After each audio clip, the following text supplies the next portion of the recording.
추수감사 주일로 지내고 있습니다. 우리 앞에 놓인 것처럼 또 여러 가지 한 해의 열매를 많이 놓고 열매를 하고 있습니다. 지나간 한 해를 또 생각해 보면 어떻습니까? 하나님의 은혜를 경험한 귀한 날들이셨으리라 믿습니다. 어떻게 보면요, 사실 우리가 힘들고 어려운 시간을 보내고 있는 건 분명합니다. 우리만 그러겠습니까? 시대가 어렵고 시절이 어쩔 수 없는 건 당연하죠. 경제는 점점 어렵고요. 세계는 전쟁과 기근 그리고 자연재해로 정말 난리도 아닙니다. 지금 이스라엘과 하마스가 격렬한 싸움을 하고 있잖아요. 그걸 보면서 어떤 목사님이 그러시더라고요. 우리 때에 예수님 오시겠다고요. 어쩌면 정말 그럴지도 모르겠습니다. 많은 사람들이 그렇게 이야기했던 것처럼 3차 대전이 일어나고 정말 7년의 대환난이 일어나고 그러는 것처럼 보이는지도 모르겠습니다. 그런데 그 목사님이 말씀하시는 게 제가 볼 땐 그랬어요. 기대와 소망에 차서 말씀을 하시는 게 아니라 마치 정말 마지막 때를 보고 있는 것처럼 왠지 모르는 걱정과 염려 가운데 말씀하시는 것 같아서 제가 그렇게 얘기했어요. 빨리 오시면 좋죠. 했어요. 그렇습니다. 여러분, 현재를 생각하면 정말 예수님께서 곧 오실 것 같은 마지막 때처럼 보여서 감사할 것이 하나도 없는 것일지도 모르겠습니다. 너무 어렵고 힘이 드니까요. 하지만 사랑하는 여러분, 지금 이 순간이 지나고 나면 하나님의 분명한 은혜가 우리의 눈에 보이고 우리에겐 감사의 거리가 나타나게 될 줄로 믿습니다. 지금 당장은 이해할 수 없을 수도 있죠. 또 지금은 하나님께서 너무 잠잠하게 계시는 것처럼 보일지도 모릅니다. 하지만 하나님은 지금도 일하고 계십니다. 지금도 우리와 함께 하시고 지금도 우리를 지키시고 보호하심을 믿으시길 바랍니다. 그렇기 때문에 사랑하는 여러분, 감사하십시오. 감사할 거리가 있어서가 아니라 숨을 쉬고 있는 게 감사의 조건이고 오늘 내가 살아갈 시간이 있다는 것이 감사할 조건이 되는 거예요. 이 시간 우리가 함께 예배할 수 있어서 감사하고 얼굴을 마주 대하고 있어서 감사합니다. 한번 앞뒤 좌우 옆에를 보시면서 얼굴을 마주 대하고 한번 감사합니다 한번 해보시죠. 감사합니다. 진짜요. 마음에 진심을 다하여서 감사하셨으면 좋겠습니다. 내가 알거나 모르거나 여전히 나와 함께 하시고 역사하시는 그 하나님을 믿고 신뢰하기 때문에 감사가 됩니다. 그런데 여러분, 생각해 보면 그 모든 것들이 그냥 주어진 게 아니라 정말 기적과도 같은 일이라는 것을 우리는 부정할 수가 없어요. 숨을 쉬는 것도, 내가 살아갈 시간이 주어진 것도, 또 내가 살아있음이 다 기적이지 않겠습니까? 뿐만 아니라 이 시간 이곳에서 함께 예배하고 있는 것도, 또 있는 그 자리에서 우리가 여러 가지 모양으로 예배하고 있는 것도 다 기적과도 같은 일입니다. 보세요. 이 넓은 땅에서 이 많은 교회들 가운데, 이렇게 많은 사람들 가운데 저와 여러분이 우리 더 바른 교회에서 만나 예배하는 것이 기적이지 않겠습니까?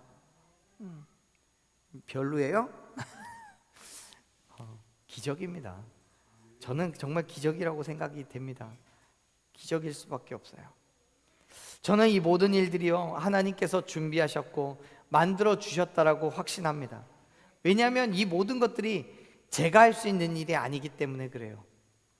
여러분, 기적은요, 내가 할 수 없는 거, 아니 누구도 할 수 없는 일이 일어났을 때 그걸 기적이라고 부르는 거예요.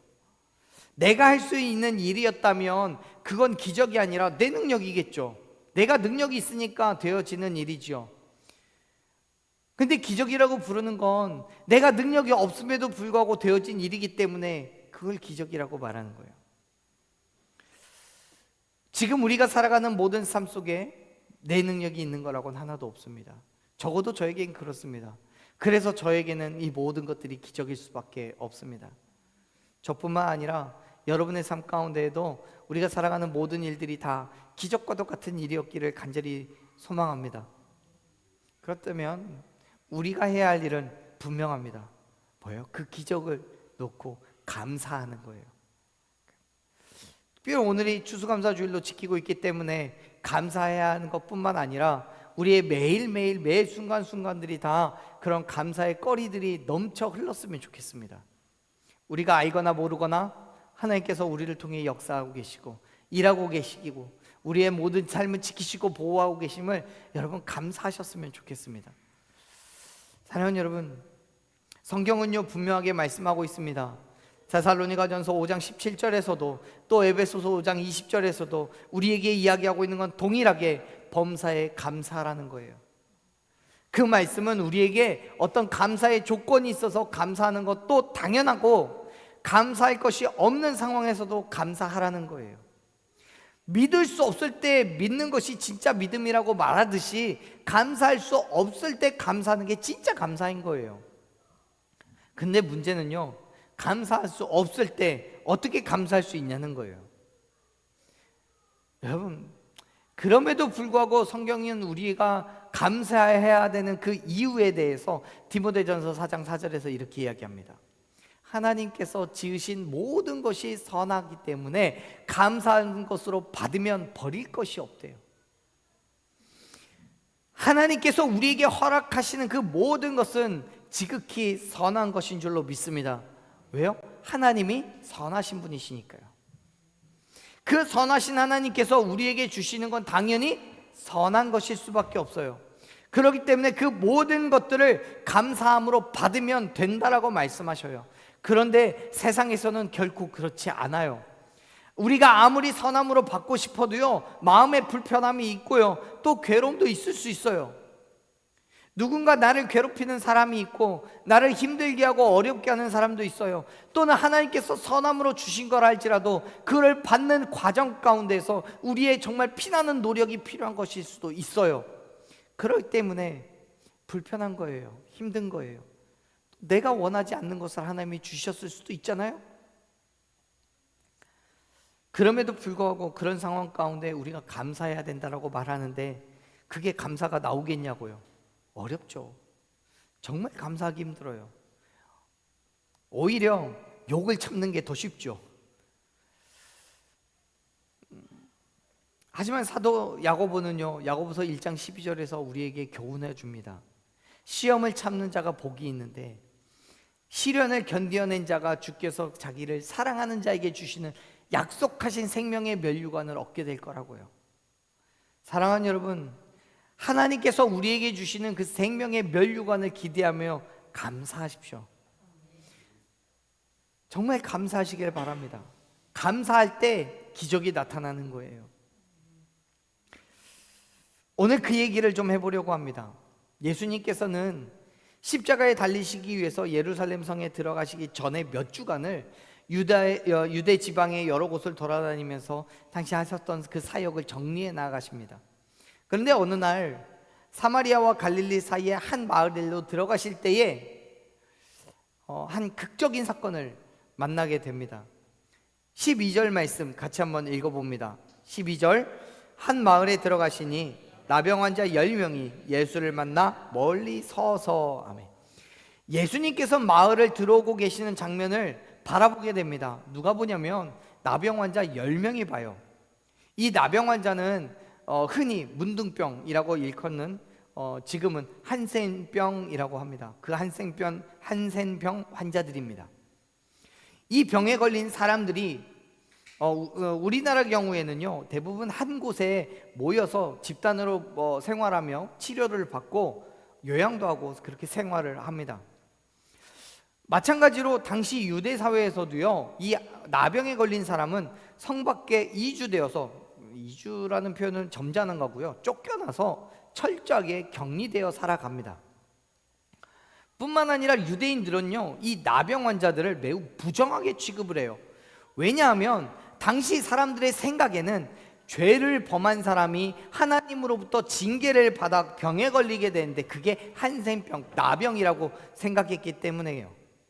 물론 사실 그렇지 않은 경우도 있을 거예요. 그럼에도 불구하고 유대인들은 그 나병을 죄의 대가라고 평가했기 때문에 부정하게 여기는 거예요. 죄인들과 같이 있고 싶지 않은 거예요. 그래서 이 나병에 걸린 사람들은 유대 공동체에서 또 쫓겨날 뿐만 아니라 병이 낫기 전에는 결코 들어올 수가 없었어요. 물론 건강한 사람들과 대화를 나누거나 물건을 나눠 쓰는 것도 절대 불가였습니다. 만일 이러한 일들이 발각이 된다면 정말 돌에 맞아 죽었어요. 뿐만 아니라 유대 율법에 따르면 이 나병 환자들과 일반인들과 그 유지해야 되는 거리가 약 100보였습니다. 다시 말해서 약 100걸음 정도의 사이를 두고 만나야 됐어요. 그렇기 때문에 지금 12절에서 우리가 읽었던 12절 말씀에서 예수님을 만나러 온 이 10명의 나병 환자들은요, 예수님께 가까이 다가와서 대화를 나눌 수가 없어요. 멀리 서서 만날 수밖에 없었던 거예요. 그럼에도 불구하고 이들은 예수님을 만나기를 원했습니다. 소망했어요. 이들이 예수님께 그래서 소리를 지르며 예수님을 불러요. 13절 말씀 읽어봅니다. 있습니다. 소리를 높여 이르되 예수 선생님이여 우리를 불쌍히 여기소서 하거늘. 아멘. 지금 한센병에 걸려서 나병에 걸려서 증세가 악화되면 성대가 약해지기 때문에 소리를 지르는 것도 쉽지 않아요. 지금 여기 말씀에서 우리가 읽은 것처럼 소리를 높여서 예수님을 부른다는 건 사실 불가능에 가깝습니다. 그럼에도 불구하고 이 13절에서 이 나병 환자들은 소리를 높여 말하고 있어요. 자신들의 목이 찢어지는 그 고통과 아픔을 감수하면서 불러요, 예수님을요. 그만큼 이 사람들은 자신들의 바램을 위해서 최선을 다하고 있는 중이에요. 그들이 할 수 있는 최대한의 힘을 다해서 예수님을 불러요. 왜요? 병이 치료받기를 원해서요. 소외받고 멸시받는 자신들의 삶이 회복되기를 바래서요. 그러니까 불쌍히 여겨달라고 부르는 거예요. 사랑하는 여러분, 저와 여러분에게, 우리에게 하나님의 능력이 나타나기 위해서는 반드시 그 부르짖음이 필요합니다. 무엇이 필요한지, 어떻게 되기를 원하는지 하나님께 간구해야 되는 거예요. 그리고 그 간구함은 할 수 있는 한 최대한의 힘을 다해 해야 돼요. 어쩌면 그 일이 고통스러울 거예요. 조금 전 말씀드린 것처럼 나병 환자가, 그 성대가 연약한 사람들이 자신들의 아픔과 불편함 가운데서도 죽어라고 소리를 지르는 것처럼 우리의 나약함을 그대로 드러내야 될지도 몰라요.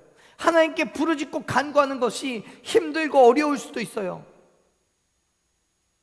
그런데 그렇게 하더라도요, 저는 그 일을 통해서 우리가 하나님을, 예수 그리스도를 만날 수 있으면 좋겠습니다. 왜요? 만나기만 하면 우리의 모든 문제가 해결될 수 있기 때문에요. 지금 이 나병 환자들의 마음도 같은 거예요. 자신들의 현재 상황으로는 예수님과 대화를 나눌 만한 힘이 없어요. 환경이 안 돼요. 능력도 없어요. 하지만 그들은 예수님을 통해서 병을 치유받아야 되겠다는 강력한 의지가 있어요. 그리고 예수님이라면 반드시 회복시켜 주실 것을 확신했어요. 그리고 그들이 할 수 있는 최선을 다해서 부르짖고 있는 거예요. 사랑하는 여러분, 오늘 저의 그러한 믿음이 오늘 저와 여러분에게도 있기를 간절히 축원합니다. 예수 그리스도로 인해서 모든 것이 해결될 수 있다는 믿음, 그렇기 때문에 기꺼이 내 삶의 모든 것을 다 내려놓고 정말 아프고 괴로움 가운데에도 소리를 높여 예수님을 부를 만한 그 믿음이 저와 여러분에게 있기를 간절히 축원합니다. 나병 환자들에게 자신들의 질병이 치료되기를 소망하며 부르짖었던 그 간절한 목소리를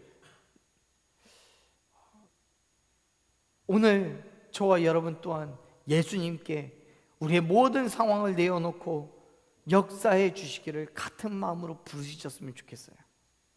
그때 우리에게도 기적이 일어날 줄로 믿습니다. 지금 예수님께서 나병 환자들에게 그렇게 말씀을 하시잖아요. 14절 읽어보죠. 14절 같이 읽습니다. 보시고 이르시되 가서 제사장들에게 너희 몸을 보이라 하셨더니 그들이 가다가 깨끗함을 받은지라. 아멘. 예수님은 나병 환자들에게 다른 어떤 것도 요구하지 않았어요. 다른 사람들에게 그러셨던 것처럼 병이 나았다고 선포하지도 않으셨어요. 맞죠? 너희 병이 다 나았으니 가라, 이런 말 안 하셨단 말이에요. 다른 어떤 말씀도 없이 그냥 제사장들에게 가서 몸을 보이라고만 하셨어요. 왜냐하면 당시 제사장들에게는요, 나병 환자를 진단하고 돌보고 또 예방을 해야 되는 책임이 있었어요.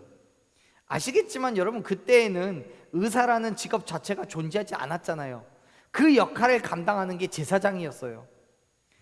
나병에 걸렸을 때도 병을 확진하고 또 격리시킬 것을 명령하는 것도 제사장의 몫이었고요. 또 병이 나았을 때도 제사장이 보고 병이 다 나았다는 것을 선언해야지 성 안으로 들어올 수 있었어요.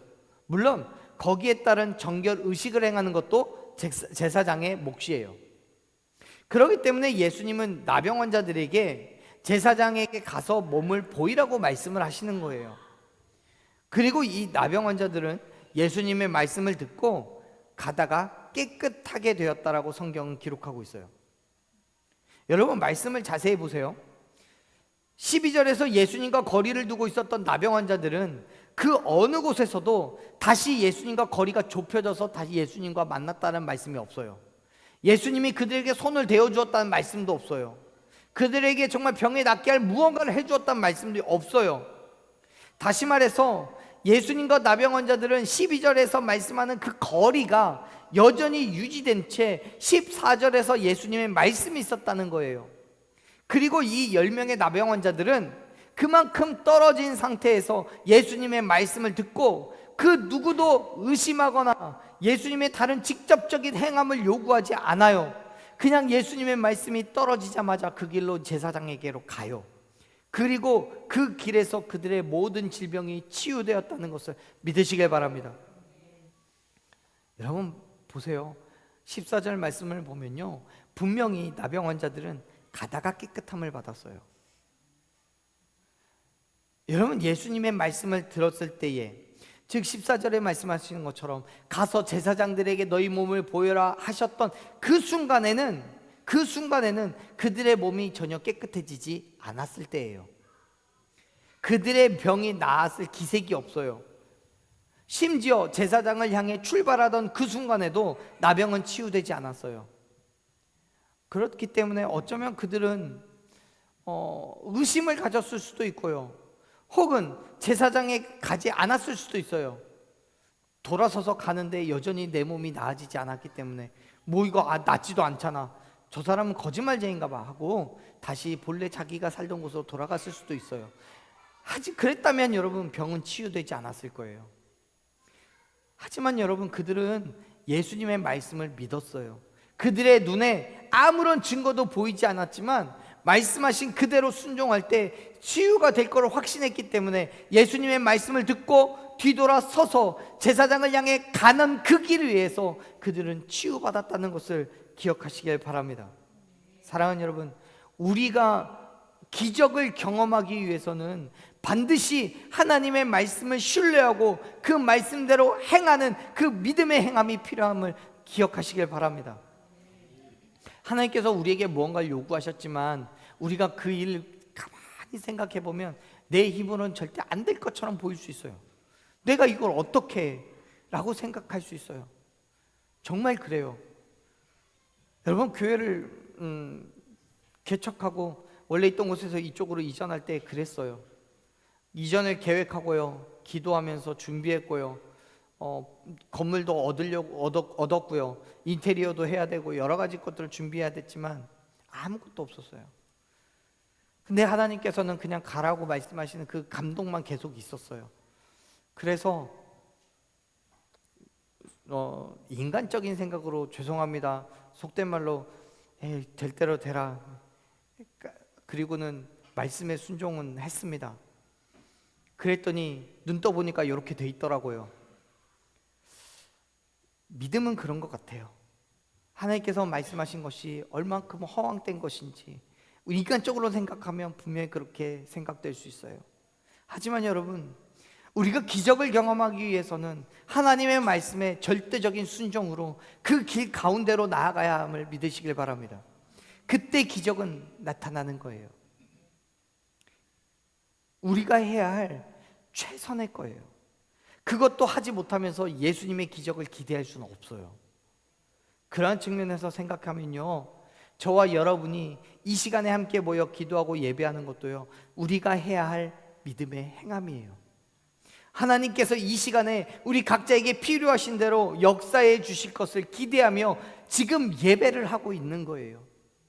그렇기 때문에 여러분, 예수 그리스도의 죽으심과 부활하심을 믿고 그 예수 그리스도 앞에 우리의 모든 문제, 필요한 것들을 부르짖는 것과 함께 예수님께서 말씀하신 것에 아멘으로 확신하고 신뢰하는 믿음으로 나아가는 저와 여러분 되기를 간절히 축원합니다. 그런데 여러분, 우리의 육체의 질병, 우리의 환경의 어려움들을 치유하고 회복하는 것도 정말 중요하지만요, 그보다 더 중요한 것은 우리의 영의 회복이에요. 이 육체는 언젠가 죽을 거예요. 하지만 우리의 영은요, 천국이든 지옥이든 어떤 곳이든 영원히 살게 될 거예요. 육체는요, 지금 내가 질병이 치유함 받아서 생명이 연장된다 할지라도 언젠간 반드시 죽어요. 성경을 보면 히스기야가 그러죠. 그가 질병에 걸렸을 때 하나님께 부르짖어서 병의 치유를 얻어요. 하지만 하나님께는 그에게 생명의 연장을 15년밖에 주지 않으셔요. 그 말은 지금은 당장은 나았지만 15년 뒤에는 반드시 죽을 거라는 거예요. 우리도 마찬가지입니다. 지금 우리가 아픔이 있고 어려움이 있어서 하나님께 기도하고 병의 치유는 될 수 있어요. 하지만요, 우리는 인간이기 때문에 하나님께서 계획한 때가 되면, 말씀하신 때가 되면 언젠간 반드시 죽게 될 겁니다. 그런데 우리의 영은요, 결코 죽지 않아요. 천국이든 지옥이든 어떤 곳에서든지 우리는 영원토록 살게 될 거예요. 그렇기 때문에 우리는 지옥이 아니라 천국에서 하나님과 함께 영원한 기쁨을 누리며 살아야 되잖아요. 그걸 원하시잖아요. 그 일을 위해서 우리의 영이 치유되고 회복돼야 되는 거예요. 단지 육체의 치유만으로는 아무것도 해결되지 않아요. 왜요? 지금 죽지 않는 것뿐인 거지 언젠간 반드시 죽으니까요. 성경에서 사도 바울은 히브리서 9장 27절에 이렇게 이야기를 말씀합니다. 한 번 죽는 건 사람에게 정해진 거고요, 그 후엔 심판이 반드시 있을 거라고. 그렇습니다. 모든 사람은 다 죽어요. 하지만 그 죽음 이후에 심판이 있고 그 심판으로 천국이든 지옥이든 결정이 되면 어떤 상황에도 바뀌지 않고 영원한 삶을 살아야 됩니다. 그렇기 때문에 우리는 반드시 그 영의 문제를 해결해야만 하는 거예요. 지금 예수님께 나병을 치유받았던 10명의 사람들도요, 그의 육체의 문제는 치유받았을지 모르겠지만 영의 문제는 결코 피할 수가 없어요. 그런데 너무도 안타깝게 육의 질병을 치료한 10명 모두는 육체적으로는 치유되었을지언정 영의 문제는 단 한 사람밖에 해결되지 않았어요. 어떻게 해결됐어요? 예수님께 돌아와서 감사했기 때문에요. 보세요. 자, 제사장에게 가서 확인을 받으라는 예수님의 말씀을 듣고 10명의 나병 환자들은요, 제사장에게로 돌아갔어요. 갑니다. 신나게 갑니다. 아마 뛰어갔을지도 모르겠어요. 한참을 갔던 그 길에서 자신의 몸이 치유되었다는 사실을 깨달아졌어요. 이건요, 그 길을 향해 가던 그 모든 10명의 나병 환자들에게 동일하게 나타난 하나님의 역사심이에요. 맞죠? 그 자체가 기적이에요.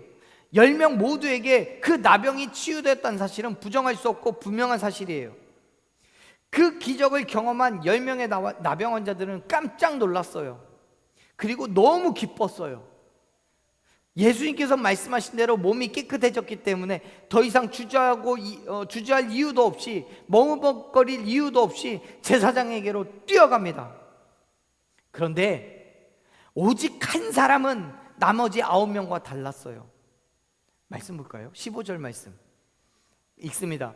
그 중에 한 사람이 자기가 나은 것을 보고 큰 소리로 하나님께 영광을 돌리며 돌아와. 아멘.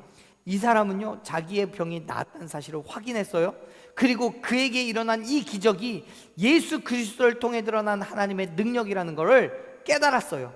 그것 때문에 큰 소리로 하나님께 영광을 돌리며 예수님께로 돌아옵니다. 자신의 기쁨을 어떻게 표현할 길이 없었어요. 10명이 모두가 다 치유를 받았지만 오직 이 사람만이 예수님께로 다시 돌아왔어요. 그런데 여러분, 돌아온 이유가 뭡니까? 그냥 하나님께 영광 돌리며 제사장에게로 가던 길 가면 되잖아요. 하지만 이 사람은요, 예수님께 돌아와요. 왜요? 예수님께 감사하기 위해서요. 하나님께 영광 돌리기 위해서요. 16절 보세요. 16절 보면 이렇게 기록되어 있어요. 16절 같이 읽습니다. 예수의 발 아래 엎드려 감사하니 그는 사마리아 사람이라. 아멘. 이 사람은요, 10명의 환자 중에서 나병 환자 중에서 유일하게 예수님을 찾아와서 감사와 영광을 돌렸어요. 그가 치유함 받고 가장 먼저 제사장을 찾아간 것이 아니라 예수님을 찾아왔어요. 왜요? 뭐 때문에요? 감사하려고요. 사랑하는 여러분, 우리의 기도가 응답되었을 때, 정말 우리의 삶에 하나님의 역사하심으로 기적이 일어났을 때 우리가 해야 할 그 일은 바로 감사와 영광인 줄로 믿습니다. 하나님께서 우리에게 행하신 그 놀라운 일에 대해서 감사하고 또 영광을 돌려야 돼요. 왜요? 그 감사가, 그 영광이 우리에게 어떤 유익을 주기 때문에요. 무슨 유익을 주기 때문에요? 말씀을 좀 더 읽어볼까요? 17절 읽습니다. 예수께서 대답하여 이르시되 10사람이 다 깨끗함을 받지 아니하였느냐? 그 9은 어디냐? 18절 이 이방인 외에는 하나님께 영광을 돌리러 돌아온 자가 없느냐 하시고 19절도 읽습니다. 그에게 이르시되 일어나 가라 내 믿음이 너를 구원하였느니라 하시더라. 아멘. 예수님께서는 돌아온 사마리아인에게 묻습니다. 나머지 9은 어디 있냐고요? 사실 성경에선 드러나지 않지만요, 맥락상 이 사람은 사마리아인이에요.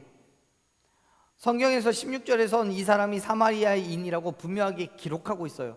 근데 유독 사마리아인이라고 지목하고 있는 이유는 정말 맥락상 나머지 9명이 유대인이었을 가능성이 많습니다. 비교하려고 지금 이 말을 써놓은 거예요. 어쩌면 그래서 예수님은 더욱더 그렇게 질문하셨는지도 모르겠어요. 17절에서요. 나머지 9은 어디 갔냐고요? 다시 말해서 유대인들이 그렇게 경멸하고 짐승처럼 취급했던 사마리아인이 자기가 치유받은 것에 대해서 감사하기 위해서 돌아왔는데 나머지 9명 그 유대인들은 어디 있냐는 거예요. 사랑하는 여러분, 예수님께서는 이 유대인에게 선포하십니다. 뭐라고요? 네 믿음이 너를 구원했다고요. 여러분, 이 구원이 나병이 치료되었다는 사실을 말하는 게 결코 아니에요. 왜요? 나병은 이미 14절에서 치료됐어요.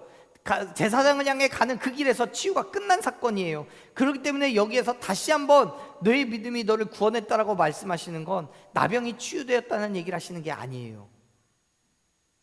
구원은, 여기서 말하는 구원은 그의 육체뿐만 아니라 그의 영혼까지도 완벽하게 치유되었고 회복되었다는 사실을 선언하는 거예요.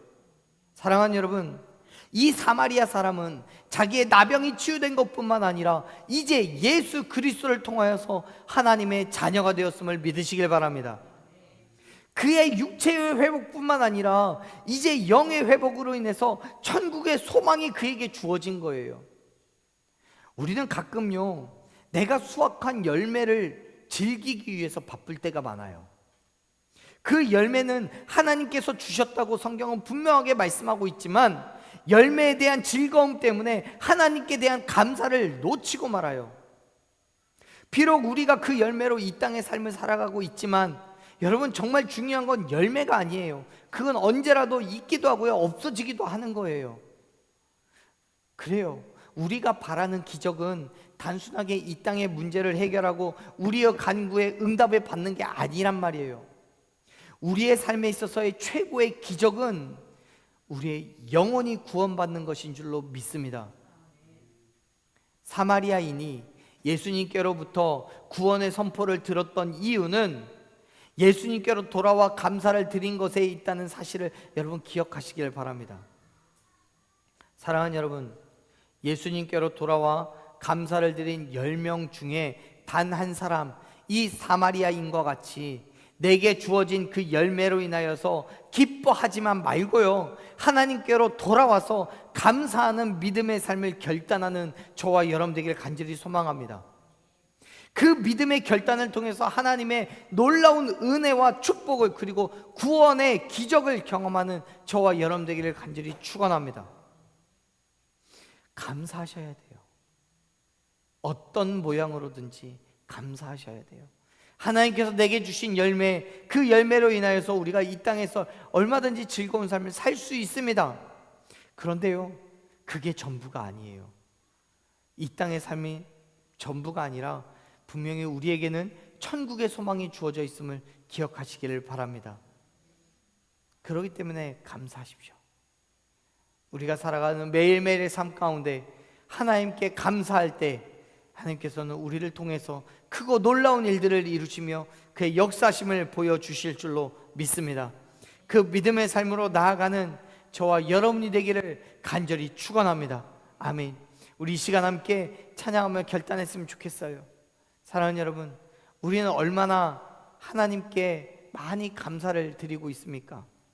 돌아보면 숨 쉬는 것도부터 내게 주신 모든 것이 감사인데, 내가 살아가는 삶에서 그 주신 열매를 즐기기 위해 바빠 생각보다 많은 감사를 하지 못하고 있는 것을 여러분 고백합니다. 이제 우리 모두가 믿음으로 하나님께 감사했으면 좋겠습니다. 우리에게 주신 모든 것들로 인해서 온전한 감사를 드리는 저와 여러분 되기를 간절히 소망합니다. 그 믿음의 결단으로 우리가 나아갈 때 하나님께서는 매일매일을 기적과도 같은 일들을 이루어 주실 줄로 믿습니다. 기적과도 같은 일이라고 해서 기적은 아닌데 기적처럼 느껴지는 게 아니라요, 진짜 기적을 하나님께서 보여주실 줄로 믿습니다. 우리의 묶여진 환경을 열어주시고, 물질의 축복도 주시고, 건강이 약하면 건강을 주시고, 우리가 하나님께 기도하는 모든 간구의 제목들이 하나하나 응답되어지는 일들이 일어나게 될 줄로 믿습니다. 내가 할 수 없어서, 내겐 능력이 없어서, 내게는 가진 것이 없어서 아무것도 할 수 없었던 그 모든 일들, 하나님의 놀라운 일들로 그의 역사심으로 기적과도 같은 일들이 일어나게 되기를 간절히 소망합니다. 우리 함께 이 찬양으로 그 믿음을